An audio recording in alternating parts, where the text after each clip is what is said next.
आज हम भारत के प्राचीन इतिहास के बारे में पढ़ने वाले हैं और यह टॉपिक आपके लिए बहुत ही इम्पोर्टेंट हो जाता है। यदि आप एसएससी, बिहार पुलिस, दरोगा या फिर रेलवे की तैयारी करते हो तो ये सारे एग्ज़ाम में आपको इससे क्वेश्चन 3 से 4 क्वेश्चन देखने को मिलते हैं।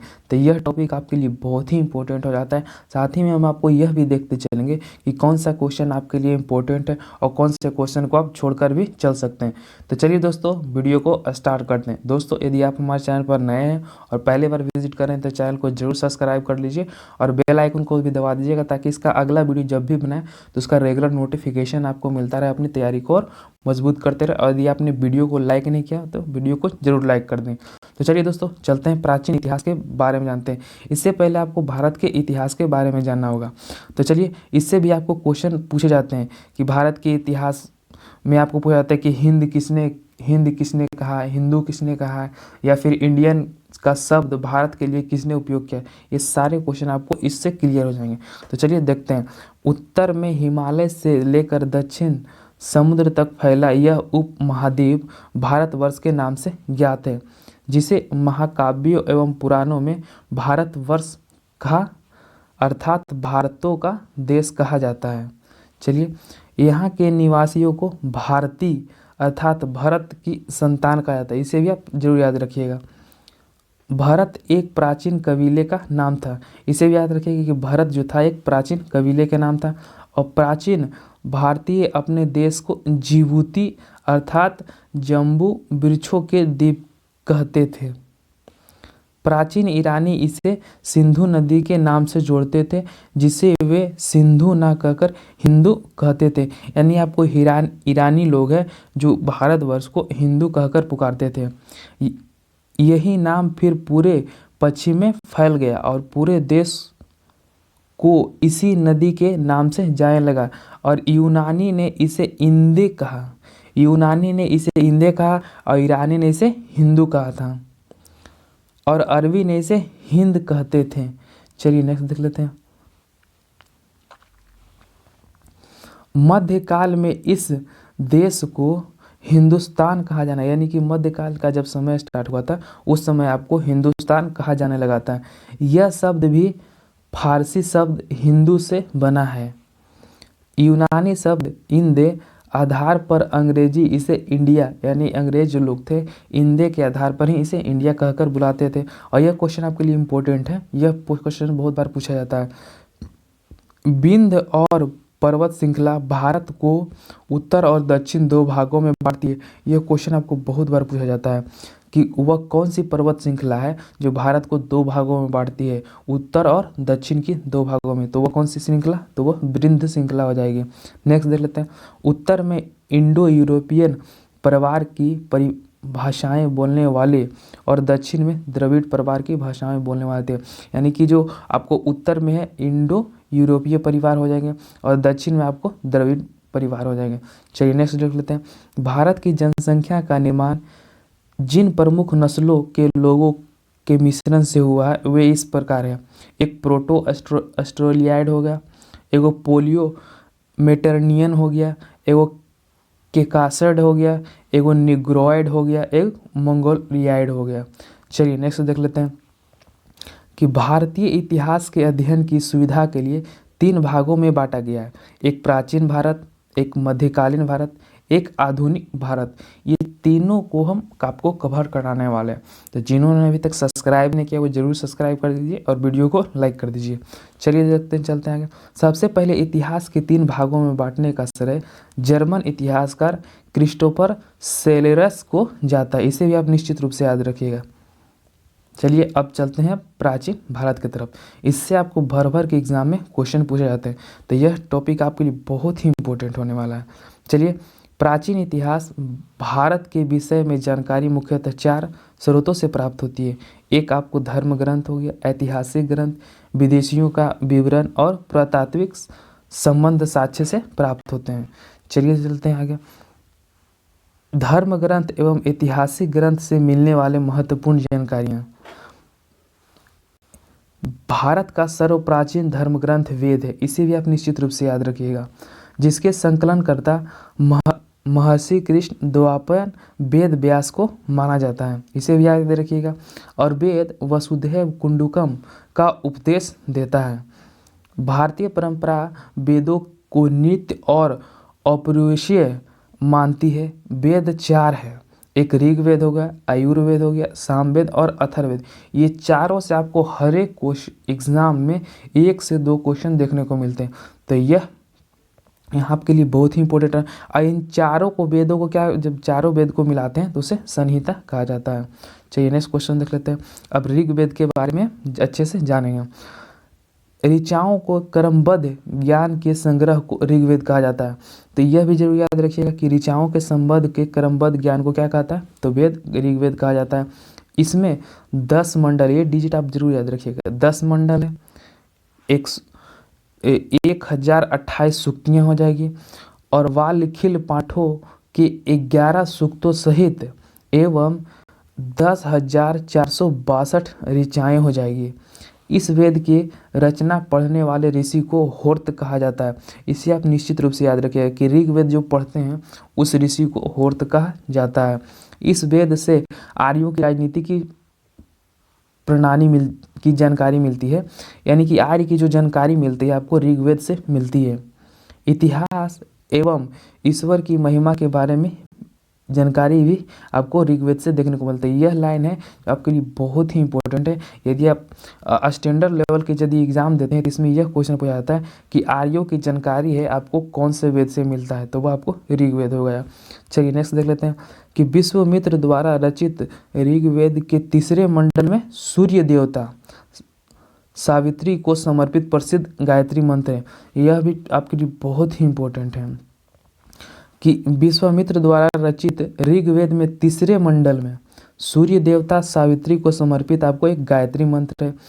इसके 9वें मंडल में देवता सोम का उल्लेख किया गया है, इसे भी आप निश्चित रूप से याद रखिएगा। चलिए नेक्स्ट देख लेते हैं कि इसके 8वें मंडल को हस्तलिखित ऋचाओं को खिल कहा जाता है। यह भी आपके लिए बहुत ही इंपॉर्टेंट है। यदि आप सेट लगाते होंगे तो इस तरह के क्वेश्चन आपको निश्चित रूप से देखने को मिलते होंगे। चतुष्वर्णीय समाज की कल्पना का आदि स्रोत ऋग्वेद के 10वें मंडल में पुरुष सूक्त, यह भी आप याद रखिएगा कि पुरुष सूक्त का वर्णन है जो आपको ऋग्वेद के 10वें मंडल में, जिसके अनुसार 4 वर्ण हैं। यह भी क्वेश्चन पूछा जाता है कि 4 वर्ण है, एक आपको ब्राह्मण हो गया, एक क्षत्रिय हो गया, एक वैश्य हो गया, एक क्षूद्र हो गया। यह आदि पुरुष ब्रह्मा को क्रमशः मुख, भुजाएं, जांघ, चरण और से उत्पत्ति को मानते हैं, यानी कि आपको ब्राह्मण को मुख से उत्पत्ति मानते हैं, और क्षत्रिय को भुजा से उत्पत्ति मानते हैं, और वैश्य को जांघ से उत्पत्ति मानते हैं, और शूद्र को आपको चरण से उत्पत्ति मानते हैं। चलिए चलते हैं आगे की तरफ। इसमें और दिया गया है कि धर्मसूत्र 4 प्रमुख जातियों की स्थितियाँ हैं। एक व्यवसायी हो गया, एक दायित्विक हो गया, एक कर्तव्य हो गया, एक विशेषाधार अधिकार में स्पष्ट विभेद करता है। ऋग्वेद के कई परिच्छेदों में प्रयुक्त अघन्या शब्द का संबंध गाय से, यह भी आपके लिए बहुत ही इंपॉर्टेंट है। यह क्वेश्चन आपको डायरेक्ट एग्जाम में पूछा जाता है कि अघन्या शब्द का संबंध है वो किससे है, तो वह गाय से हो जाएगा। चलिए चलते हैं। अब आपको कुछ कैलेंडर के बारे में इसमें दिया गया है, तो इसे भी पढ़ लेते हैं। वर्तमान में प्रचलित ग्रेगोरियन कैलेंडर, जो वर्तमान में हम लोग यूज कर रहे हैं वो कैलेंडर, वो आपको ग्रेगोरियन कैलेंडर है। जो ईसाई कैलेंडर जूलियन कैलेंडर ईसाई धर्म गुरु ईसा मसीह के जन्म पर आधारित है। ईसा मसीह के जन्म के समय को ईसा पूर्व यानी कि बीसी कहा जाता है, before the birth of juice Christ.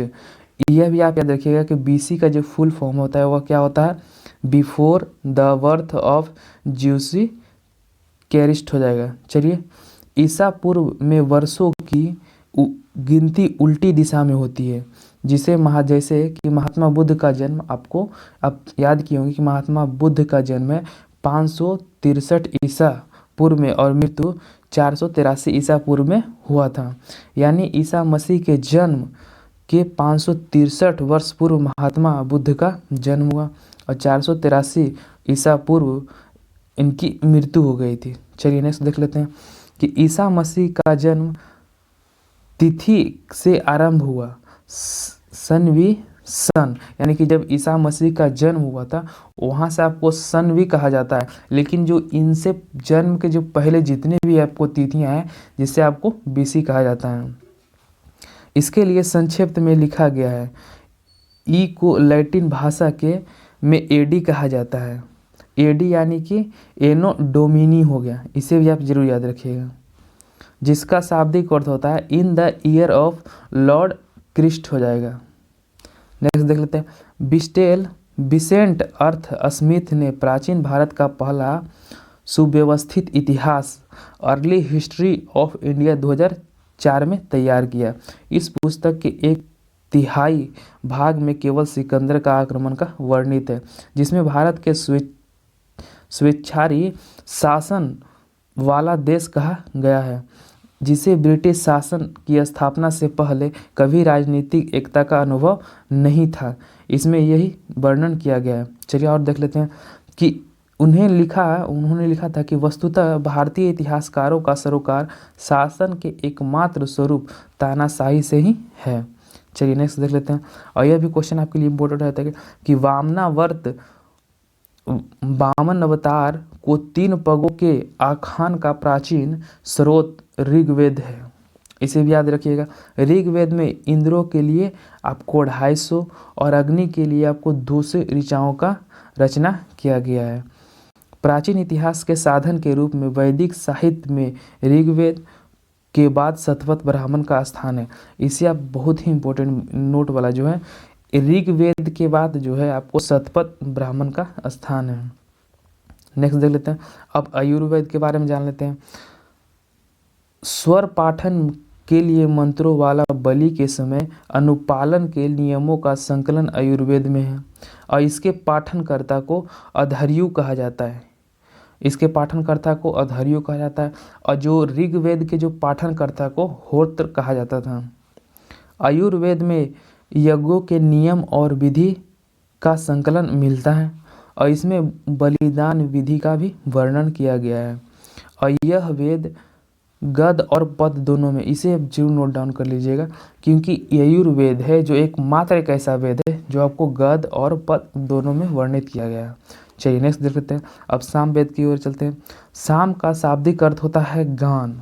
इस वेद में मुख्यतः यज्ञों अवसर गाए जाने वाली मंत्रों का संकलन है। इसके पाठकर्ता उद्गारता इसका संकलन ऋग्वेद पर आधारित है। इसमें 1810 जो कि प्राय ऋग्वेद से लिए गए हैं। ये भारतीय संगीत का जनक कहा जाता है। इस सामवेद से खूब महत्वपूर्ण क्वेश्चन आता है कि जो भारतीय संगीत का जनक है वो किस वेद को कहा जाता है, तो वो आपको सामवेद ही हो जाएगा। चलिए नेक्स्ट देख लेते हैं। आयुर्वेद सामवेद में किसी भी विशिष्ट ऐतिहासिक घटना का वर्णन नहीं किया गया है। आयुर्वेद और सामवेद में जो किसी भी विशेषिक घटना के ऐतिहासिक घटना का नहीं, एक तो आपको आयुर्वेद हो गया जिसमें आपको यज्ञों के बारे में जितने भी मंत्र उच्चारण, जब यज्ञ होता है तो वहाँ पर एक रिदम में देखते हुए मंत्र का उच्चारण होता है, उसमें आपको आयुर्वेद में हो जाएगा। लेकिन आपको संगीत जैसा ही कर दिया तो वो आपको किस में हो जाएगा, तो सामवेद में हो जाएगा। तो इसमें किसी भी आपको ऐतिहासिक घटनाओं का वर्णन नहीं किया गया। चलिए देख लेते हैं। अथर्ववेद ऋषि द्वारा रचित वेद में कुल 731 मंत्र तथा लगभग 6000 पद है। इसके मंत्र वैदिक मंत्रों से भी प्रचारतर है। औषधियों के उल्लेख सबसे पहले आपको अथर्ववेद में ही मिलते हैं। इसे भी आप जरूर याद रखिएगा। चलिए नेक्स्ट देख लेते हैं।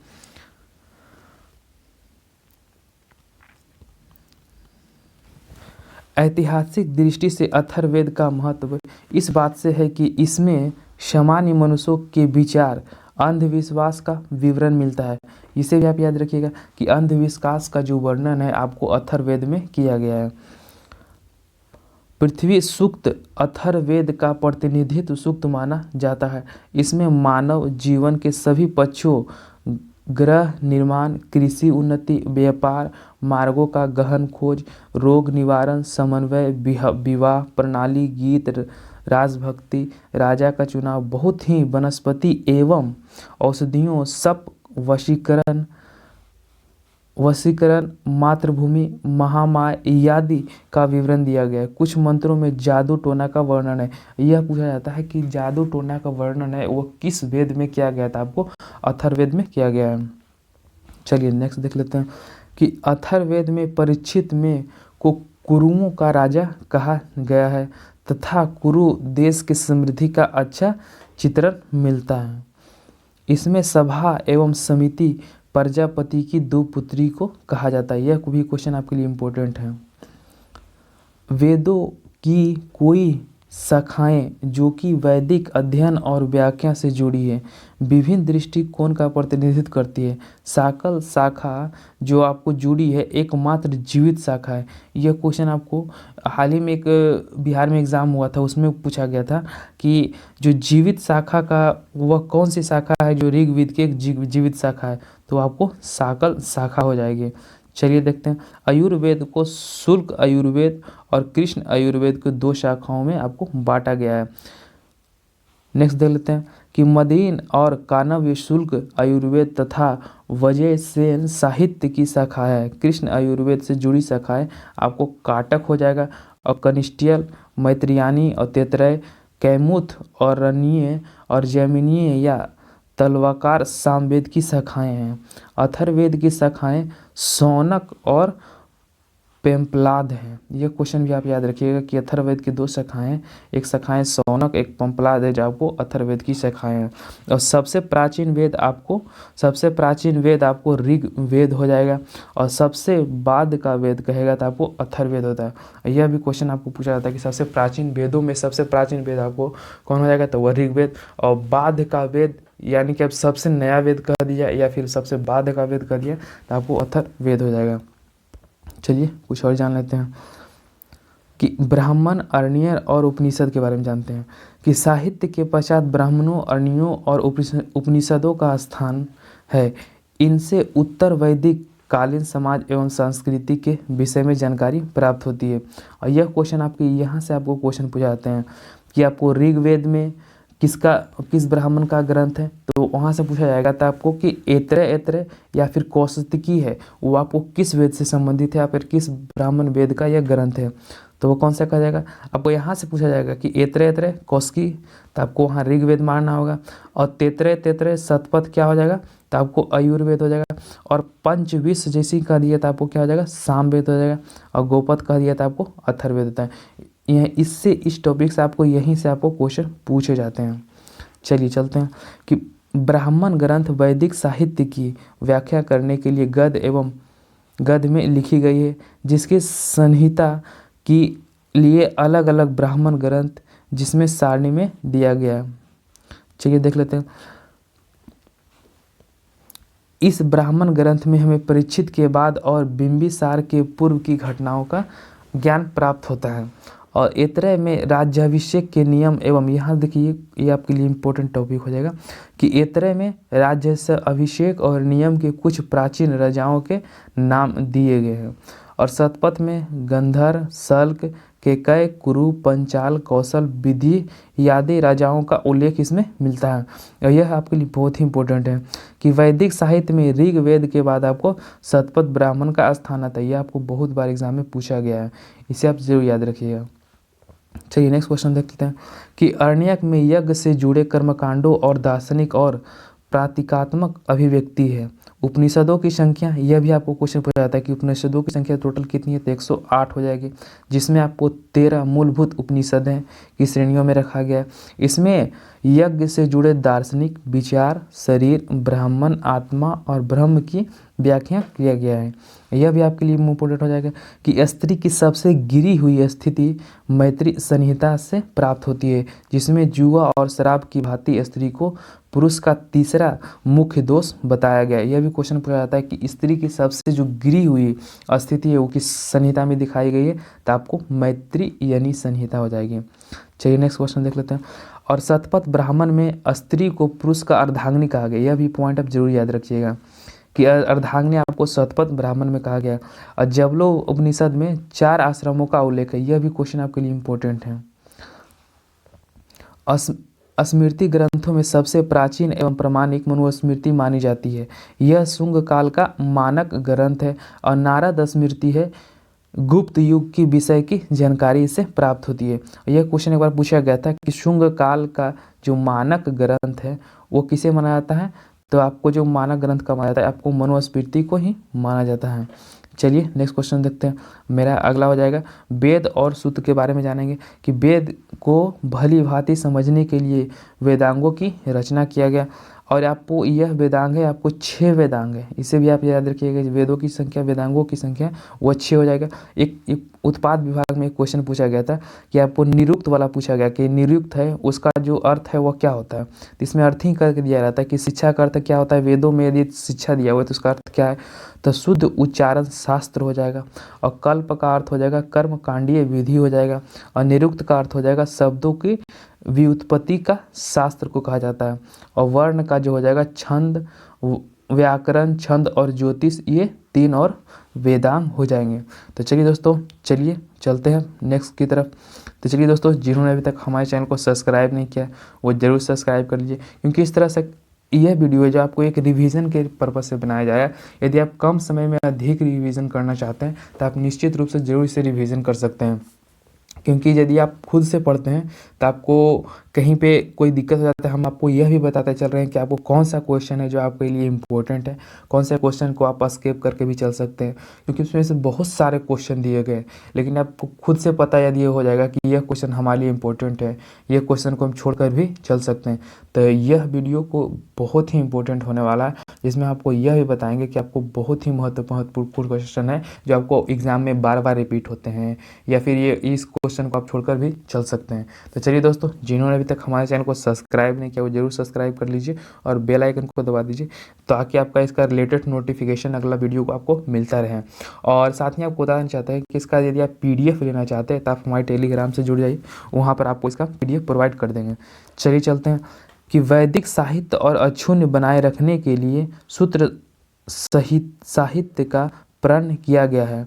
और स्रोत गृह और धर्म सूत्रों के अध्ययन से हमें यज्ञ विधि, विधानों, कर्मकांड तथा राजनीतिक की विधि एवं व्यवहार से संबंधित बातों को ज्ञात करता है। ये आपको छोड़कर भी चल सकते हैं, इसे आप कोई प्रमुख सूत्रकारों और गौतम बुद्धायन आपस्तंभ वष्टीय आदि के नाम से उल्लेखनीय है। और यह क्वेश्चन आपके लिए इंपॉर्टेंट रहता है। जो जो क्वेश्चन इंपॉर्टेंट है हम आपको पहले ही उसको अंडरलाइन कर दिए ताकि वो आपको छूटे ना। सूत्रों में गौतम सूत्र सबसे प्राचीन माना जाता है, ये आपके लिए इम्पोर्टेंट है। और देखिए यहाँ से आपको क्वेश्चन पूछा जाता है, तो इसे हम बता देते हैं कि भारतीय ऐतिहासिक कथाओं का सबसे अच्छा क्रमबद्ध विवरण पुराणों में मिलता है। इसके रचयिता लोमहर्ष है, इसे भी आप जरूर याद रखिएगा, अथवा इनके पुत्र उग्रसर्वा माने जाते हैं। इनकी संख्या आपको 18 है, पुराणों की संख्या आपको 18 है, जिसमें केवल 5 मत्स्य, वायु, विष्णु, ब्राह्मण, भागवत ही राजाओं की वंशावली पाई जाती है। यहाँ से यह क्वेश्चन पूछा जाता है कि संबंधित, जैसे आपको दे दिया कि मौर्य वंश का संबंध किससे है, तो आपको वो विष्णु पुराण से हो जाएगा। और अंध सतवाहन का जो संबंध है आपको मत्स्य से हो जाएगा। और गुप्त वंश का संबंध किससे हो जाएगा, तो वो आपको वायु पुराण से हो जाएगा। चलिए चलते हैं आगे की तरफ। पुराणों में मत्स्य पुराण सबसे प्राचीन एवं प्रमाणिक माना जाता है। यह भी क्वेश्चन आपको बार बार पूछा जाता है कि पुराणों में सबसे प्राचीन एवं प्रमाणिक कौन सा है, तो आपको मत्स्य पुराण हो जाएगा। चलिए चलते हैं नेक्स्ट क्वेश्चन की तरफ। अधिकतर पुराण सरल सांस्कृतिक श्लोक में लिखे गए। स्त्रियां और शूद्र जिन्हें वेद पढ़ने की अनुमति नहीं है वे भी पुराण सुन सकते हैं। पुराणों का पाठ पुजारी मंदिरों में करते हैं। सामाजिक एवं सांस्कृतिक दृष्टि से अग्नि पुराण का काफ़ी महत्व है, जिसमें स्वतंत्रता के साथ संबंधी विवरण भी दिए गए हैं।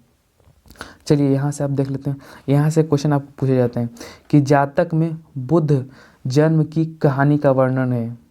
और हीनयान का प्रमुख ग्रंथ है कथा वस्तु है, जिसमें महात्मा बुद्ध के जीवन चरित्र अनेक कथाओं का साथ में से वर्णन किया गया। यदि हीनयान कह दिएगा तो आपको कथा वस्तु हो जाएगा, लेकिन जातक कह दिएगा तो आपको बुद्ध के जन्म के पूर्व की कहानी का वर्णन किया गया है। और जैन साहित्य को आगम कहा जाता है। और जैन धर्म का प्रारंभिक इतिहास आपको कल्प सूत्र से ज्ञात होता है। यह क्वेश्चन आपको बहुत बार पूछा जाता है कि जो जैन धर्म का जो संबंध है वो किस ग्रंथ से, तो आपको कल्प सूत्र से हो जाएगा। जैन ग्रंथ भागवती सूत्र में महावीर के जीवन कृति और अन्य समकालियों के साथ उनके संबंधों का विवरण इसमें मिलता है। चलिए नेक्स्ट देख लेते हैं। यहाँ से भी क्वेश्चन पूछा जाता है कि अर्थशास्त्र के लेखक कौन है, तो आपको चाणक्य, जिन्हें कौटिल्य और विष्णुगुप्त भी कहा जाता है। यह 15 अधिकरणों में 180 प्रकरणों में विभाजित है। इसमें मौर्यकालीन इतिहास की जानकारी प्राप्त होती है। इसके जो अनुवादक थे आपको श्याम शास्त्री हो जाएंगे। संस्कृत साहित्य में ऐतिहासिक घटनाओं को क्रमबद्ध लिखने का सर्वप्रथम प्रयास कल्हण के द्वारा किया गया। कल्हण द्वारा रचित पुस्तक राजतरंगिणी, राजाओं की नदी, इस ग्रंथ में 8 सर्ग जिन्हें तरंगों की संख्या दी गई। इसके प्रारंभ में 12वीं सदी के कश्मीर का भी इसमें वर्णन किया गया है। चलिए नेक्स्ट देख लेते हैं। यहाँ से भी आपको क्वेश्चन पूछाते हैं कि अरबों को सिंध विजय का वृत्तांत चचनामा, यह क्वेश्चन बार बार पूछा जाता है कि चचनामा के जो लेखक है वह कौन है, तो अली अहमद हो जाएंगे। अष्टाध्यायी संस्कृत भाषा व्याकरण की प्रथम पुस्तक है कि लेखक पाणिनि, यह भी क्वेश्चन आपको पूछा जाता है। इसमें मौर्य के पहले इतिहास और मौर्य युगीन राजनीतिक अव्यवस्था की जानकारी आपको प्राप्त होती है। अष्टाध्यायी में पहली बार लिपि शब्द का प्रयोग किया गया था। चलिए नेक्स्ट देख लेते हैं। और कात्यायन की गर्गी संहिता एक ज्योतिष ग्रंथ है, फिर भी इसमें भारत पर होने वाले यवन आक्रमण का इसमें उल्लेख किया गया है। पतंजलि पुष्पमित्र शुंग के पुरोहित थे। इनके महाभाष्य से शुंगों की इतिहास का पता चलता है। चलिए नेक्स्ट देख लेते हैं। यहाँ से आपको हो गया कि विदेशी यात्रियों जो मिलने आए थे प्रमुख जानकारियाँ हैं, उससे से आपको इससे से भी आपको विदेशी यात्रियों से भी आपको क्वेश्चन पूछा जाता है कि वह कौन से यात्री थे, कहाँ से थे, वो किसके शासनकाल में आया था। ये सेट लगाते हुए तो इस तरह के क्वेश्चन भी आपको देखने को मिलते हैं। तो चलिए इसको हम क्लियर करने वाले हैं कि टेसियस के बारे में जानेंगे, जो आपको यूनानी रोमन लेखक एक हो जाएंगे। ये आपको ईरान के राजवैद्य थे, इसे भी आप जरूर याद रखिएगा कि टेसियस कहाँ के थे आपको, तो ईरान के आपको राजवैद्य हो जाएंगे। भारत के संबंध में इसका विवरण आश्चर्यजनक कहानियों से परिपूर्ण का अविश्वसनीय, यानी कि इनका ऐसा ऐसा कहानियाँ था जो आपको अविश्वसनीय था। और ये कहाँ से थे, तो आपको ईरान से थे। चलिए चलते हैं। और यह क्वेश्चन इससे पूछा जाता है कि हेरोडोटस, इसे इतिहास का पिता कहा जाता है। इसने अपनी पुस्तक हिस्टोरिका में 5वीं शताब्दी ईसा पूर्व में भारत फारस, यानी कि जिसे ईरान वर्तमान में कहते हैं, का संबंध वर्णन किया गया है, परंतु इसका विवरण भी अनुश्रुतियों और अफवाहों पर आधारित है। यानी इतिहास का पिता किसे कहा जाता है, तो हेरोडोटस को कहा जाता है। और सिकंदर के साथ आने वाले लेखक, यह भी क्वेश्चन आपके बहुत ही इंपॉर्टेंट है। इससे आपको बार बार पूछा जाता है कि जो आपको नियाकर्स थे, अनसेक्रेटस थे, या थे ऑरेस्टिबुल्स जो थे, ये किसके साथ आए थे, तो आपको यह सिकंदर के साथ आए थे। चलिए नेक्स्ट देखते हैं। यह भी क्वेश्चन पूछा जाता है कि मेगास्थनीज या सेल्यूकस निकेटर का आपको राजदूत है। इस पॉइंट को आप याद रखिएगा। जो चंद्रगुप्त मौर्य के दरबार में आया, इसने अपनी पुस्तक इंडिका में मौर्य युगीन समाज और संस्कृति के बारे में बताया था। चलिए नेक्स्ट देख लेते हैं। यह क्वेश्चन आपको बार बार पूछा जाता है। यदि आप बिहार के एग्जाम देते हो तो यह क्वेश्चन आपको तो बार बार मिलता होगा कि डाई मेकर्स क्या है, उनके बारे में कुछ बताइए, या फिर उनसे किसके शासनकाल में आपको आए थे। डाई मेकर्स हो जाएंगे, यह सीरियन नरेश एंतियोकस का राजदूत था, जो बिंदुसार के दरबार में आए थे। किसके, तो बिंदुसार के दरबार में आए थे। और इनका विचार, इनका विवरण मौर्य युगीन से संबंधित है। यह क्वेश्चन, ये पॉइंट को आप याद रखिएगा कि डायमेकर जो एंतियोकस का राजदूत था, और यह किसके शासन थे, यह बिंदुसार के शासन में आया था। और डायनोसियस, यह मिस्र नरेश टोलमी डेफेल्स का राजदूत था, जो अशोक के दरबार में आया था। अशोक का दरबार में डायनोसियस आया था। नेक्स्ट देख लेते हैं टोलमी, इसने 2री शताब्दी में भारत का भूगोल पुस्तक लिखा था। यह भी क्वेश्चन आपके लिए इम्पोर्टेंट है। प्लानी, इसने प्रथम शताब्दी में नेचुरल हिस्ट्री नामक पुस्तक लिखी। इसमें भारतीय पुरुष, पौधा, खनिज पदार्थों आदि के बारे में इसमें विवरण किया गया था। प्लानी के जो आपको नेचुरल हिस्ट्री लिखे हैं, और भारत का भूगोल आपको टोलमी के द्वारा लिखा गया है। चलिए नेक्स्ट देख लेते हैं। पेरिप्लस ऑफ एथेंसी, इस पुस्तक के लेखक के बारे में जानकारी नहीं है। यह लेखक करीब 80 ईसा में हिंद सागर की यात्रा पर आया। इसने एक समय में भारत के बंदरगाहों और व्यापारिक वस्तुओं के बारे में जानकारी ली थी। चलिए नेक्स्ट देख लेते हैं। अब चीनी यात्री के बारे में जान लेते हैं। यह भी क्वेश्चन आपके लिए इम्पोर्टेंट है। फाहियान है, यह चीनी यात्री गुप्त नरेश चंद्रगुप्त द्वितीय के दरबार में आया। इसने अपने विचार में मध्य प्रदेश समाज को, यह भी क्वेश्चन पूछा जाता है कि फाहियान जो यात्री था, चीनी यात्री, वो कौन से राज्य को आपको समृद्ध बताया था, तो उस समय क्या आपको मध्य प्रदेश हो जाएगा। ये वर्णन किया था। इसने मध्य प्रदेश की जनता को सुखी और समृद्ध बताया था। यह 14 वर्ष तक भारत में रहा था। ये सब 3 पॉइंट हो गया, मध्य प्रदेश हो गया, एक चंद्रगुप्त हो गया, एक 14 वर्ष हो गया। ये तीनों पॉइंट आपके लिए इंपॉर्टेंट है। और इससे संयोगीन से पूछा जाता है कि यह भारत कब आया था, तो संयोगीन भारत आया था 518 ईस्वी में आया था। और इसने अपने 3 वर्ष की यात्रा में बौद्ध धर्म का प्राप्तियाँ एकत्रित की थी। चलिए नेक्स्ट देख लेते हैं। हेनसांग, यह हर्षवर्धन के शासनकाल में आया था। हेनसांग 629 ईसा में चीन के से भारतवर्ष के लिए प्रस्थान किया। लगभग 1 वर्ष की यात्रा के बाद सर्वप्रथम भारतीय राज्य कपिसा पहुंचा। भारत में 15 वर्ष ठहरा और 645 में चीन लौट गया। यह भारत में आपको 15 वर्ष ठहरा था और 645 में लौट गया। यह बिहार में नालंदा जिला, यह क्वेश्चन बार बार पूछा जाता है कि बिहार में नालंदा जिला स्थित विश्वविद्यालय में अध्ययन करने तथा भारत में बौद्ध ग्रंथों को एकत्र ले जाने के लिए इसका भ्रमण वृत्तांत सियूकी है। यह क्वेश्चन आपको बहुत बार पूछा जाता है कि सियूकी का जो है वो किसकी वृत्तांत है। निम्न में से प्रसिद्ध इनमें से 138 देशों का विवरण मिलता है। इसमें हर्षकालीन समाज, धर्म, राजनीति के बारे में वर्णन किया गया। इसके अनुसार सिंध का राजा शूद्र होता था और हेनसांग ने बुद्ध की प्रतिमा के साथ साथ सूर्य और शिव की प्रतिमा का भी पूजन किया था। चलिए नेक्स्ट देख लेते हैं। और हेनसांग के अध्ययन के समय नालंदा विश्वविद्यालय के कुलपति शिलभद्र थे। यह विश्वविद्यालय बौद्ध धर्म के लिए प्रसिद्ध था। और इतिसांग 7वीं शताब्दी के अंत में भारत आया था। इसने अपनी विवरण में नालंदा विश्वविद्यालय, विक्रमशिला विश्वविद्यालय तथा अपने समय के भारत का इसमें वर्णन किया था। इतिसांग आपको 7वीं शताब्दी में आई थी। चलिए नेक्स्ट देख लेते हैं। अरबी लेखक हो जाएगा। अरबी लेखक एकमात्र थे अल-बरूनी। यह मोहम्मद अली गजनी, जो मोहम्मद गजनी था उसी के साथ आपको भारत आया था। अल-बरूनी ख्वारिज्म या खिव आधुनिक तुर्कमेनिस्तान का रहने वाला था। अरबी में लिखी पुस्तक किताब उल हिंद, तहकीक ए हिंद, जिसे हम हिंदी में भारत की खोज कहते हैं, आज के इतिहास के लिए एक महत्वपूर्ण स्रोत है। यह विस्तृत ग्रंथ जो धर्म और दर्शन, त्योहारों के खगोल विज्ञान, कीमिया रीतियों और प्रथाओं, सामाजिक जीवन, भार तौल और माप विधि के मूर्ति और कानून पर यह आपको आधारित है। यह बुक को आप जरूर याद रखिएगा।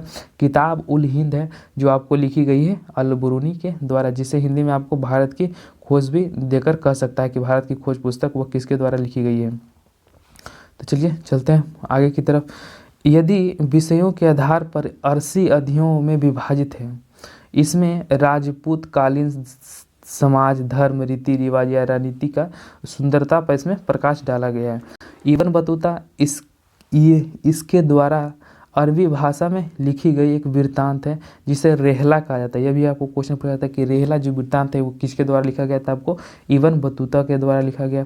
और 14वीं शताब्दी में भारतीय उपमहाद्वीप के सामाजिक और सांस्कृतिक जीवन के विषय में प्रचुर तथा सबसे रोमांच जानकारी देता है। और 1333 में दिल्ली में पहुँच इसकी विद्वता से प्रभावित होकर मोहम्मद बिन तुगलक ने दिल्ली का काजी या फिर इसे न्यायाधीश के रूप में नियुक्त किया गया। तो यह आपके लिए बहुत ही इंपॉर्टेंट हो जाता है कि जो मोहम्मद बिन समय में आया था वो इब्न बतूता था और इसी को आपको मोहम्मद बिन तुगलक, जिसे हम MBT कहते हैं, उन्होंने दिल्ली का काजी नियुक्त किया गया था। यह पॉइंट को आप जरूर निश्चित रूप से याद रखिएगा। चलिए नेक्स्ट देख लेते हैं। अन्य लेखक के बारे में भी जान लेते हैं। तारानाथ एक तिब्बतीय लेखक थे। इसने कांस्य युगीन, तरण युगीन नामक ग्रंथ की रचना की। इसने भारतीय इतिहास के बारे में जानकारी इससे मिलती है। मार्को पोलो 13वीं शताब्दी के अंत में पांड्य देशों की यात्रा पर आया और इसका जो विवरण है पांड्य इतिहासों के अध्ययन के बारे में उपयोगी है। ये सब सारे आपको विदेशी यात्रा से आपको क्वेश्चन हो गया।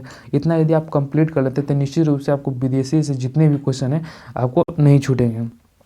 चलिए देख लेते हैं कि पुरातात्विक संबंध और साथ से मिलने वाली जानकारी, इससे भी आपको बहुत बार क्वेश्चन पूछा गया है। चलिए देख लेते हैं। भारतीय पुरातत्व शास्त्र का पितामह जिसे किन्हें कहा जाता है, यानी कि फादर ऑफ इंडियन आर्कोलॉजी का जो किसे कहा जाता है? तो सर अलेक्जेंडर कनिंघम को कहा जाता है। 1400 ईसा पूर्व के अभिलेख बोगस कोई, जिसे एशिया का माइनर से वैदिक देवता मित्र, वरुण, इंद्र और नास्त्य, जिसे अश्विनी के नाम से मिलता है। मध्य भारत में भागवत धर्म विकसित होने का प्रमाण यवन राजदूत हेलियोडोरस के वेश नगर विदिशा गुरु स्तंभ से प्राप्त होता है। और यह क्वेश्चन आपको बार बार पूछा जाता है कि सर्वप्रथम भारतवर्ष का जो जिक्र है आपको हाथी गुहा अभिलेख में किया गया था। चलिए नेक्स्ट देख लेते हैं कि सर्वप्रथम दुर्भक्ष का जानकारी देने वाला अभिलेख कौन है? तो दुर्भक्ष का जानकारी देने वाला शौघोर अभिलेख हुआ है। इस अभिलेख में संकट काल में उपयोग हेतु खाद्यान्न सुरक्षित रखने का भी उल्लेख का वर्णन किया गया है। सर्वप्रथम भारत पर होने वाले हुन आक्रमण का जो वर्णन है आपको भीतरी स्तंभ अभिलेख से मिलता है। ये सब सारे अभिलेख है, इससे आपको क्वेश्चन आपको एग्जाम में पूछे जाते हैं। और सती प्रथा का पहला लिखित साक्ष्य है जो आपको एरन अभिलेख से प्राप्त हुआ है। इसे आप निश्चित रूप से जरूर याद रखिएगा कि जो सती प्रथा का जो पहला लिखित साक्ष्य आपको एरन अभिलेख से प्राप्त हुआ है। चलिए नेक्स्ट देख लेते हैं। और सतवाहन राजाओं का पूरा इतिहास अभिलेखों के आधार पर वर्णित किया गया, यानी कि जो सतवाहन का जितने भी उनकी जो प्रक्रिया थी, शासन व्यवस्था थी, उसका सारा अभिलेख है जो आपको अभिलेखों के द्वारा ही इसकी जानकारी प्राप्त होती है। रेशम बुनकर की श्रेणी की जानकारी मंदसौर अभिलेख से प्राप्त होती है। और कश्मीरी नवपाषिक पुरास्थल जिसे बुजुर्गहोम गर्तवास यानी गड्ढे का घर साक्ष्य मिलता है। इसमें उतरने के लिए सीढ़ियाँ होती है। यहाँ मनुष्य के साथ पालतू कुत्ते दफनाने की प्रथा थी। तो यह भी जरूर याद रखिएगा। यहाँ पे क्वेश्चन इस तरह से पूछा जाता है कि आपको जो आदमी यानी मनुष्य के साथ कुत्ते दफनाने की जो प्रथा थी वो कहाँ पर चली थी? तो आपको बुजुर्गहोम जो कि आपको कश्मीर में पड़ता है। नेक्स्ट देख लेते हैं कि प्राचीनतम सिक्कों को आपको आहत कहा जाता था। इसी को साहित्य में कृषण कहा गया था। और सर्वप्रथम सिक्कों पर लिखन की जो कार्य है वो आपको यौवन शासकों, यह क्वेश्चन आपको बहुत बार पूछा गया था कि जो सर्वप्रथम सिक्कों पर लिखने की जो कला है वो किसके द्वारा विकसित किया गया था? यौवन शासकों के द्वारा विकसित किया गया था। और यह आपके लिए इंपॉर्टेंट हो जाता है, इससे आपको बहुत बार क्वेश्चन पूछे जाते हैं। तो चलिए इसे देख लेते हैं कि हाथी गुफा अभिलेख जिसका वर्णन किसके शासनकाल में हुआ था? तो कालीन राजा खारवेल के शासनकाल में हुआ था। और जूनागढ़ अभिलेख का वर्णन आपको रुद्र दामन के शासनकाल में हुआ था। और नासिक अभिलेख गौतमी बलश्री के शासनकाल में। और प्रयाग स्तंभ समुद्रगुप्त के। और एहोल अभिलेख पुलकेशिन द्वितीय के। और मंदसौर अभिलेख मालवा नरेश यशोवर्मन के। और ग्वालियर अभिलेख आपको प्रतिहार नरेश भोज के। और भीतरी एवं जूनागढ़ अभिलेख स्कंदगुप्त हो जाएगा। और देवपाड़ा अभिलेख आपको बंगाल द्वारा। और इसे देख लेते हैं कि लेखों का अध्ययन के लिए किसका अध्ययन, यानी कि लेखों का अध्ययन किसमें किया जाता है? एपिग्राफी में किया जाता है। तो चलिए चलते हैं नेक्स्ट की तरफ। समुद्रगुप्त की बीना बजाती हुई मुद्रा वाली सिक्के उसके संगीत प्रेम होने का प्रमाण देती है। तो यह भी इस तरह से भी आपको क्वेश्चन पूछा जाता है कि वह कौन से शासक थे जिनके द्वारा उनके सिक्कों पर बीना बजाते हुए प्रतिमा यानी कि जो चित्रण किया गया था, तो आपको समुद्रगुप्त। आर्किमेडो पुडुचेरी के निकट से रोमन सिक्के प्राप्त हुए थे। और सबसे पहले भारत के संबंध बर्मा, जिसे हम स्वर्ण भूमि वर्तमान में म्यांमार कहते हैं, और मालिया, स्वर्ण द्वीप, कंबोडिया, कंबोज और जावा द्वीप से स्थापित था। चलिए यहाँ से आपको क्वेश्चन पूछे जाते हैं कि उत्तर भारत में मंदिर की कला को आपको नागर कहा जाता है। तो यह क्वेश्चन आपको बार बार पूछा जाता है कि एग्जाम की नागर शैली है वो जो कौन सी दिशा, या फिर वो आपको जो उत्तर दे देगा उत्तरी दिशा, या फिर पश्चिमी पूर्वी, या फिर दक्षिणी दे देगा, वहाँ पर कौन सी जो नागर शैली है वो विकसित है, तो वो कौन सी हो जाएगी? तो आपको उत्तर भारत में आपको नागर शैली हो जाएगी। और दक्षिण भारत की मंदिरों को आपको द्रविड़ शैली के तहत बनाया गया है। और दक्षिणापथ मंदिरों के निर्माण में नागर और द्रविड़ दोनों शैलियाँ प्रभावित है, अतः इसे बेसर शैली कहा जाता है। और पंचायतन शब्द मंदिर निर्माण शैली से संबंधित है। यह हिंदू मंदिर यह पंचायतन शैली कहलाता है। यह मुख्यतः मंदिर 4 सहायक मंदिरों से घिरा होता है। पंचायतन मंदिर का उदाहरण आपको कंदरिया हो गया, महादेव हो गया। कंदरिया महादेव का जो मंदिर है आपको पंचायतन में बनाया गया, जो खजुराहो में। अब ब्रह्मेश्वर मंदिर जो भुवनेश्वर में है, और लक्ष्मण मंदिर आपको खजुराहो में है, और लिंगराज मंदिर जो आपको भुवनेश्वर में है। प्राग ऐतिहासिक काल, इससे आपको क्वेश्चन पूछाते हैं कि इससे कि आपको वो चावल का जो प्रथम साक्ष्य कहाँ से मिला, या फिर पहिए का निर्माण किस काल में हुआ था, या फिर याग का निर्माण किस काल में हुआ था, और मनुष्य के द्वारा कौन से जानवर को प्रथम बार पालतू बनाया गया था। ये सब सारे क्वेश्चन हैं आपको इस टॉपिक से देखने को मिलेंगे। तो चलिए देखते हैं। इतिहास का विभाजन आपको प्रागैतिहासिक, अधैतिहासिक व ऐतिहासिक 3 भागों में किया गया है, जिसके काल में मनुष्य की घटनाओं का कोई उल्लेखित विवरण उदाहरण नहीं है, उसे प्रागैतिहासिक काल कहा जाता है। इससे क्वेश्चन आपको बनता है कि जब जिसका मानव की कोई घटना का उल्लेख या विवरण नहीं मिलता है, उसे हम प्रागैतिहासिक काल कहते हैं। यह क्वेश्चन आपको पूछा गया है। और अधैतिहासिक काल उस काल को कहते हैं जिस काल में लेखन कला प्रचलन के बाद लेखन पढ़ना नहीं जा सकता था। उस समय तो लेखन कला प्रचलित थी, लेकिन आपको वह अभी तक पढ़ा नहीं गया है, उसे क्या कहते हैं, तो अधैतिहासिक कहते हैं। अप्रागैतिहासिक जहाँ पर कोई भी लिखने या पढ़ने की कला ही विकसित नहीं थी। चलिए आगे देखते हैं कि मानव विकास के उस काल को इतिहास कहा जाता है जिसका विवरण लिखित रूप से उपलब्ध है। ज्ञानी मानव जिसे होमो सेपियंस का प्रवेश इस धरती पर आज से लगभग 40 या 30 हजार वर्ष पूर्व हो गया था। और पूर्व पाषाण युग का या पूरा पाषाण काल के मानव की जीविका का मुख्य आधार शिकार था। शिकार पूरा पाषाण काल में आदि मानव के मनोरंजन के सीधा साधन थे। आग का आविष्कार आपको पूरा पाषाण काल में हुआ था, और पहिए का नव निर्माण जो हुआ था आपको नव पाषाण काल में होता है। ये क्वेश्चन आपको बहुत बार पूछा गया था एग्जाम में। और मनुष्य में अस्थायी निवास की प्रवृत्ति आपको नव पाषाण, तथा उसके सबसे पहले पालतू जो जानवर था आपको वह कुत्ता को सबसे पहले उसने पालतू बनाया था। तो यह भी क्वेश्चन आपको हो जाता है। मनुष्य ने सर्वप्रथम तांबा धातु का प्रयोग किया, उसके द्वारा बनाए जाने वाला प्रथम औजार कुल्हाड़ी था। और प्राप्त स्थल कहा था, तो अति पराक्रम में से यह प्राप्त होता है। ये दोनों क्वेश्चन पूछे जाते हैं कि जो प्रथम धातु तांबा था, और उसके द्वारा जो प्रथम बनाए गए औजार वह कौन था, वह कुल्हाड़ी था। और यह प्राप्त आपको अति पक्कम से किया गया था। नेक्स्ट देख लेते हैं। कृषि का आविष्कार आपको नवपाषाण काल में हुआ था। प्रागैतिहासिक अनन उत्पादन स्थल मेहरगढ़ पश्चिमी बलूचिस्तान में अवस्थित है। और कृषि के लिए अपनाई गई सबसे प्राचीन फसल कौन सी थी, तो गेहूं हो जाएगा, और जिसको हम पहली फसल के नाम रूप से भी जानते हैं। एवं जो थी लेकिन मानव द्वारा सर्वप्रथम प्रयुक्त अनाज, यदि आपको फसल कह दिया तो आपको गेहूं हो जाएगा, तो इस बात को जरूर ध्यान में रखिएगा। अनाज कह देगा तो आपको चावल हो जाएगा। चलिए देख लेते हैं कि कृषि का प्रथम उदाहरण मेहरगढ़ से प्राप्त हुआ, और कोल्डिहवा से संबंधित चावल का प्राचीनतम साक्ष्य मिला। यह भी क्वेश्चन आपको बहुत बार पूछा गया कि जो चावल का साक्ष्य है वह कहाँ से मिला है, तो आपको कोल्डिहवा हो जाएगा। और कृषि का जो प्रथम साक्ष्य मिला है आपको मेहरगढ़ हो जाएगा। नेक्स्ट देख लेते हैं। भारत में पूर्व प्रस्तस्त युग के अधिकांश औजार स्टिफिक पत्थर के बने हैं। रॉबर्ट फ्रूट पहले व्यक्ति थे जिन्होंने 1863 में भारत में पूरा पाषाण कालीन औजारों की खोज की। पलवरम नामक स्थान पर भारतीय पुरापाषाण कलाकृति की खोज हुई थी। भारत में मध्यकालीन में विषय की जानकारी सर्वप्रथम 1867 में हुई थी। जी.एस. कलाई ने विंध्य क्षेत्र के लघु पाषाणकरण की खोज की थी। भारत में मानव अस्थिर पंज मध्य पाषाण में ही सर्वप्रथम प्राप्त होने लगा था। चलिए नेक्स्ट देख लेते हैं कि भारत में नवपाषाणकालीन सभ्यता का प्रारंभ ईसा पूर्व 4000 के लगभग हुआ था।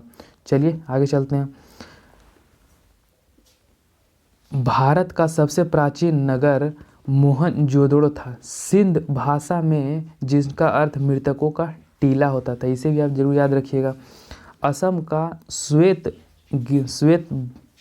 श्वेतभरू गिब्बन भारत में आने वाला पहला एकमात्र मानव कपि था। ईमान गांव ताम्र पाषाण युग की एक बड़ी बस्ती थी। इसका संबंध इसका संबंध जारवो संस्कृति से था, यानी कि इमाम गांव का जो संबंध था आपको जारवो संस्कृति से हो जाएगा। भारत में शिवालिक की पहाड़ियों से जीवाश्म का प्रमाण मिलता है। और भीमबेटका भीमबेटक गुफा पूरा पाषाणिक आवासीय पुरास्थल है। यदि मानव द्वारा बनाए गए शैल चित्रों और शैलश्रियों के लिए प्रसिद्ध है। इन चित्रणों और पुरापाषाण के लिए सॉरी दोस्तों, चलिए चलते हैं आगे की तरफ। समय माना जाता है। ये चित्र भारतीय उपमहाद्वीपीय में मानव जीवन की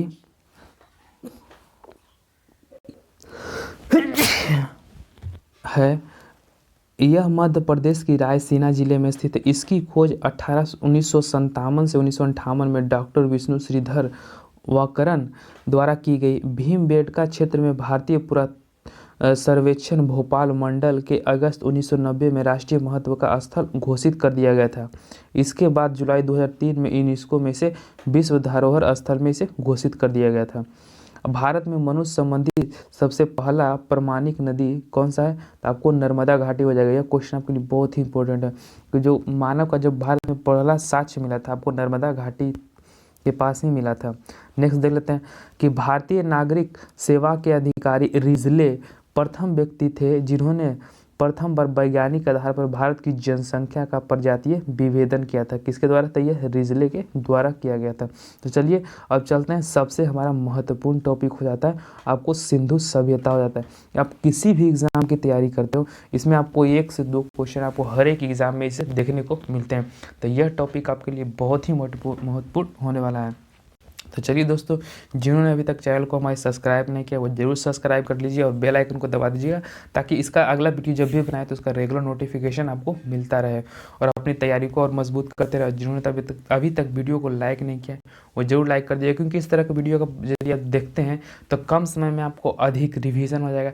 यदि आप कहीं भी रहते हैं, यदि आपका नज़दीकी में एग्जाम है, आपको कम समय है, किताब नहीं पढ़ सकते हैं, तो आप वीडियो देख के भी इसे रिविजन कर सकते हैं। तो इस दृष्टिकोण से यह वीडियो आपके लिए बहुत ही महत्वपूर्ण हो जाता है। तो जिन्होंने अभी तक चैनल को सब्सक्राइब नहीं किया, वीडियो को लाइक नहीं किया, वो जरूर निश्चित रूप से कर दें ताकि इसका अगला नोटिफिकेशन आपको मिलता रहे। चलिए चलते हैं। रेडियो कार्बन C14 जैसी नवीन विश्लेषण पद्धति के द्वारा सिंधु सभ्यता का सर्वमान्य तिथि 2400 ईसा पूर्व से 1700 ईसा पूर्व मानी जाती है। इसका विस्तार आपको त्रिभुजीय है। यह क्वेश्चन पूछा जाता है कि जो इसका जो सिंधु सभ्यता का विस्तार है वह किस आकार पर है, आयत, पंचभुज या फिर वर्ग दे देगा, तो वह कौन सी हो जाएगा? तो आपको यह त्रिभुजीय आकार पर यह वर्णित है। और इसका काल भी कहा जाता है तो 2400 ईसा से पूर्व से लेकर 1700 ईसा पूर्व तक मानी जाती है। और निर्धारित कार्बन 14 की खोज अमेरिका के प्रसिद्ध रसायन शास्त्री BF लीवी द्वारा 1946 में की गई थी। इस पद्धति में जिस पदार्थ के कार्बन 14 की मात्रा जितनी कम रहती है उतना ही प्राचीन इसे माना जाता है। तो C जो 14 है उसकी खोज किसके द्वारा किया गया था? तो JF लीवी के द्वारा किया गया था। चलिए और देख लेते हैं इससे महत्वपूर्ण कुछ बातें कि सिंधु सभ्यता की खोज आपको 1921 में राय बहादुर दयाराम साहनी ने की।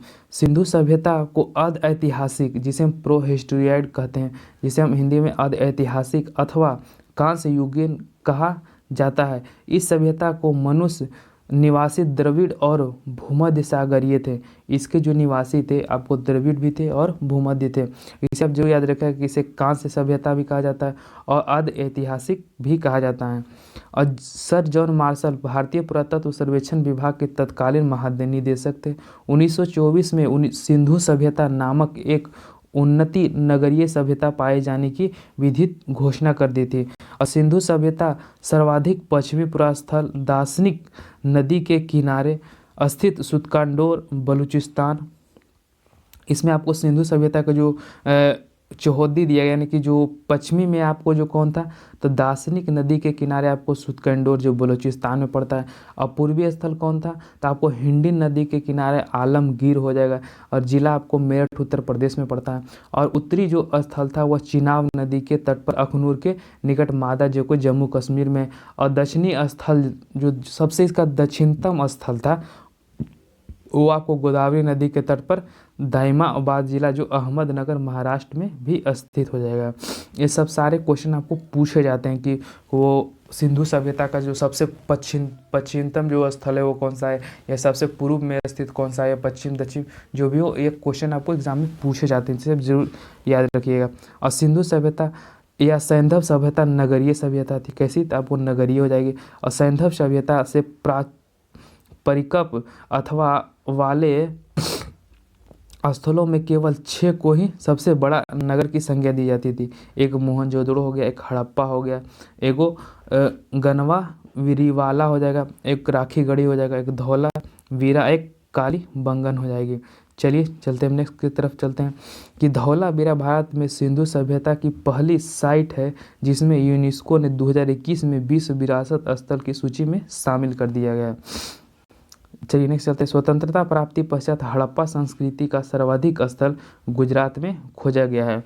और सिंधु सभ्यता का सबसे बड़ा स्थल आपको मोहनजोदड़ो हो जाएगा, जबकि भारत में इसका सबसे बड़ा जो स्थल है आपको राखीगढ़ी हो जाएगा, जो आपको घग्गर नदी के किनारे स्थित है, जो हरियाणा के हिसार जिले में स्थित है। इसकी खोज आपको 1963 में सूरजभान के द्वारा किया गया था।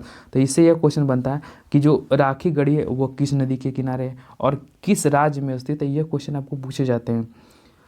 लोथल आपको सुतकाडोर और सिंधु सभ्यता के बंदरगाह थे। जुते हुए खेत और नक्शादार ईंटें का जो प्रयोग है आपको कालीबंगा से प्राप्त होती है। चलिए अब चलते हैं नेक्स्ट की तरफ चलते हैं। मोहनजोदड़ो से प्राप्त स्नानागार, इससे यह क्वेश्चन पूछा जाता है कि जो स्नानागार है वह कहाँ से प्राप्त हुआ। ये सब सारे आपको क्वेश्चन पूछे जाते हैं। तो मोहनजोदड़ो से आपको स्नानागार प्राप्त हुआ। सैंधव सभ्यता की सबसे बड़ी इमारत है जिसकी मध्य स्थल कुंड 11.88 मीटर लंबा हो जाएगा और चौड़ाई इसकी 701 मीटर थी और गहराई इसकी 2.43 मीटर हो जाएगा।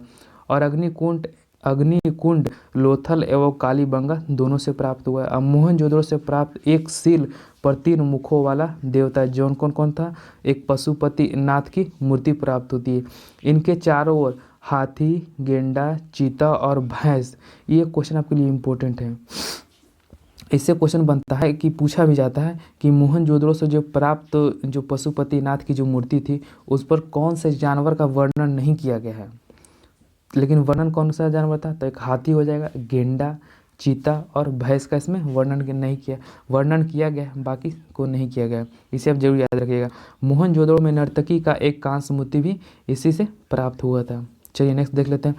हड़प्पा की मोहरों पर सबसे अधिक एक श्रृंगार पशु का आकलन मिलता है। यहाँ से प्राप्त आयताकार मोहरों में स्त्री के गर्भ से निकलता पौधा को भी दिखाया गया। यह भी क्वेश्चन आपको पिछले बार पूछा गया था कि जो गर्भ से निकलता हुआ पौधा का जो मोहरा है वो कहाँ से प्राप्त हुआ, तो आपको हड़प्पा से प्राप्त हुआ था। अब मानके बनाने की कारखाना लोथल और चनहोदड़ो में दोनों में थे। और सिंधु सभ्यता भाव चित्रात्मक थी, इसे भी आप जरूर याद रखिएगा। सिंधु की जो सभ्यता थी भाव चित्रात्मक थी। यह लिपि दाएं से बाईं ओर लिखी जाती थी। जब अभिलेख एक से अधिक पंक्तियों का होता था तो पंक्ति दाएं से बाईं ओर, दूसरी बाएं से आपको दाईं ओर लिखी जाती थी। चलिए देख लेते हैं। लेखन कला की उचित प्रणाली विकसित करने वाला पहली सभ्यता सुमेरिया सभ्यता थी। और सिंधु सभ्यता के लोग ने नगरों और घरों के विन्यास के लिए ग्रिड पद्धति अपनाई थी। यह भी क्वेश्चन आपको एग्जाम में पूछा गया था कि जो सिंधु सभ्यता के जो घरों और नगरों को बनाने के लिए पद्धति कौन सी थी, तो आपको ग्रिड पद्धति हो जाएगी। और घरों के दरवाजे खिड़कियां सड़कों की ओर खोलकर पिछवाड़े की ओर खोलते थे। केवल लोथल नगर के घरों के दरवाजे आपको मुख्य सड़क के ओर होती थी। और सिंधु सभ्यता की मुख्य फसल कौन था, तो एक गेहूँ हो जाएगा, एक जौ हो जाएगा। और सिंधुवासी मीठा के लिए आपको शहद का प्रयोग किया करते थे। और मीठा से बनाने हल का साच आपको बनवाली से मिलता है। रंगपुर एवं लोथल से चावल के दाने मिलते हैं जिसने धान की खेती होने का प्रमाण मिलता है। और चावल की प्रथम साच आपको लोथल से प्राप्त होते हैं।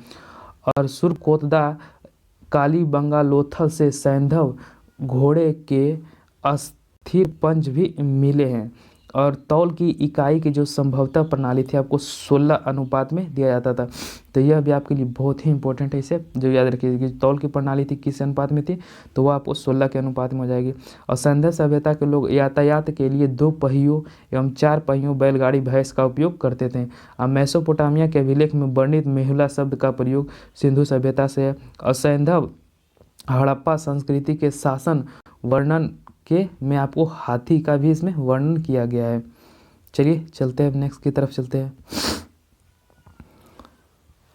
पिग्गट और हड़प्पा मोहनजोदड़ो को एक विस्तृत साम्राज्य की जुड़वा राजधानी थी। पिग्गट और कौन, हड़प्पा हो जाएगी। और सिंधु सभ्यता के लोग धरती की उर्वरता की देवी मानकर उसकी पूजा भी किया करते थे। और वृक्ष पूजा एवं शिव पूजा का प्रचलन की साक्ष्य भी सिंधु सभ्यता से ही मिलता है। और स्वास्तिक चिन्ह हड़प्पा सभ्यता की देन है। इस चिन्ह से सूर्य उपासना का अनुमान लगाया जाता है। सिंधु सभ्यता के नगर में किसी भी मंदिर का अवशेष नहीं मिला है। और सिंधु सभ्यता में माता देवी की उपासना सर्वाधिक प्रचलित थी। और पशुओं में कुबड़ वाला सांड सभ्यता लोगों के लिए एक विशेष पूजनीय था। यह क्वेश्चन पूछा जाता है कि जो सिंधु सभ्यता के लोग पूजनीय कौन से पशु को मानते थे, तो आपको वह कुबड़ वाला सांड हो जाएगा। और स्त्री मित्रियों जिसे मिट्टियों का मूर्ति अधिक मिलने से ऐसा अनुमान लगाया जाता है कि सैंधव सभ्यता जो थी वो मात्र सत्तात्मक था। कैसी सभ्यता थी, तो आपको मात्र सत्तात्मक हो जाएगी। और सैंधव सूती और ऊन का प्रयोग करते थे। और मनोरंजन के लिए मछली पकड़ना, शिकार करना, पशु पक्षी आपस में लड़ना, चौपाल खेलना, ये सब आदि जो था आपको सिंधु सभ्यता के लोग मनोरंजन के लिए प्रयोग किया करते थे। और सिंधु सभ्यता के लोग काले रंग से डिजाइन किए हुए लाल मिट्टी के बर्तन बनाते थे।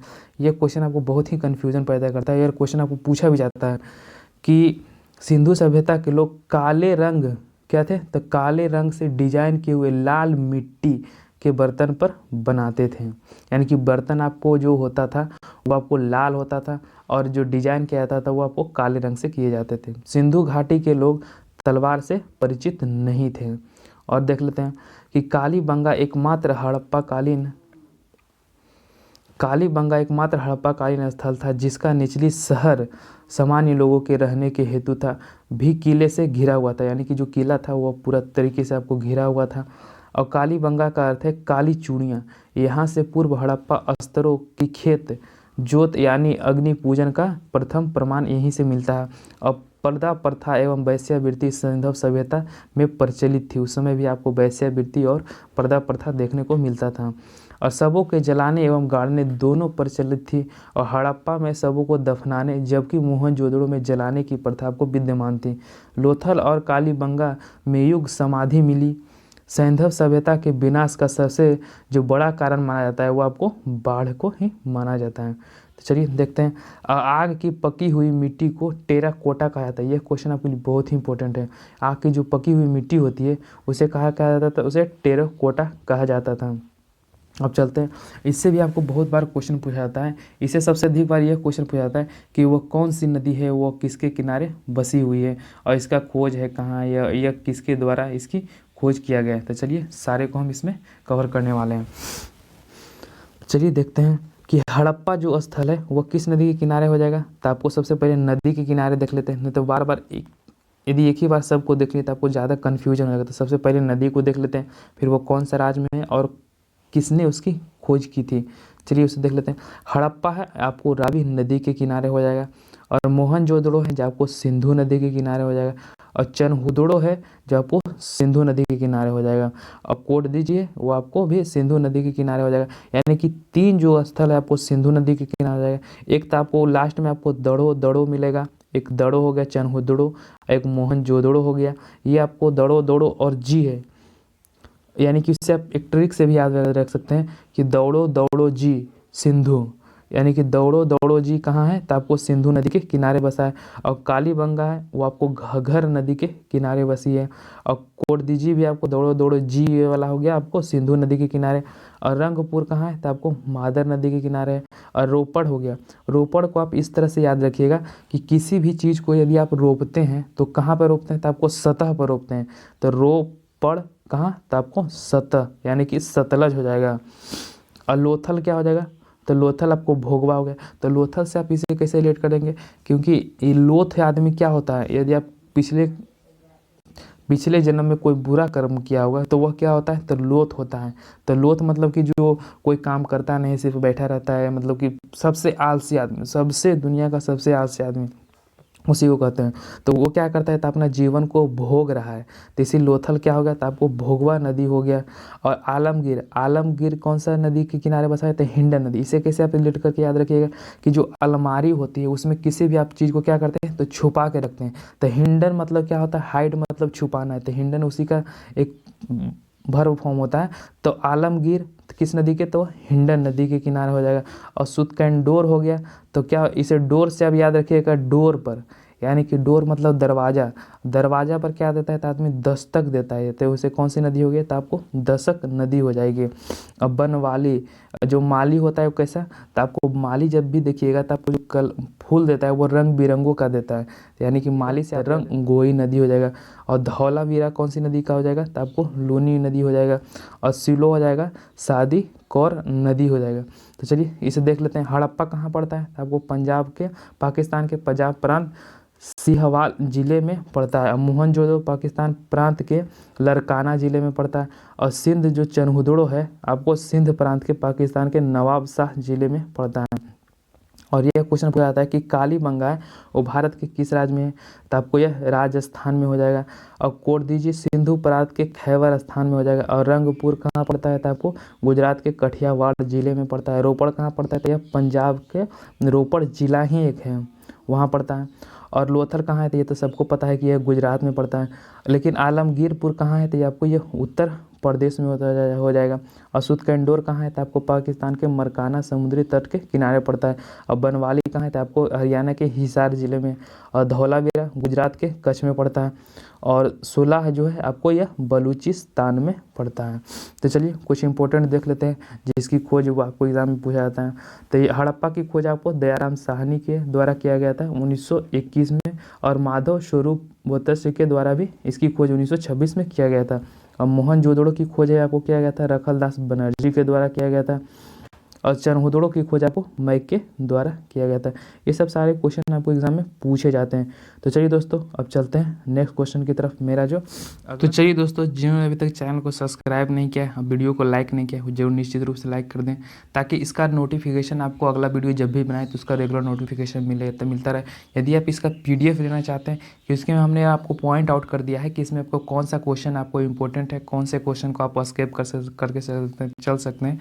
तो यह PDF भी आपके लिए बहुत ही इंपॉर्टेंट हो जाता है। तो यदि आप इसका PDF लेना चाहते हैं तो आप हमारे टेलीग्राम से जुड़ जाइए, वहाँ पर हमने आपको डिस्क्रिप्शन में इसका लिंक दे रखा है, वहाँ से जुड़ के आप इसका PDF भी ले सकते हैं। और इसका नेक्स्ट पार्ट आपको जल्दी मिलेगा। और साथ ही कुछ दिनों के बाद आपको प्राचीन इतिहास का एक मास्टर वीडियो भी आपको प्रोवाइड कर देंगे, तो ताकि आपको एक वीडियो में ही आपको पूरा एक कवर हो जाएगा, ताकि आप कम समय में अधिक रिवीजन कर पाएँ। तो चलिए दोस्तों, जिन्होंने अभी तक वीडियो को लाइक नहीं किया वो जरूर लाइक कर दें। तो चलिए दोस्तों अब मिलते हैं नेक्स्ट वीडियो में, तब तक के लिए आपको जय हिंद।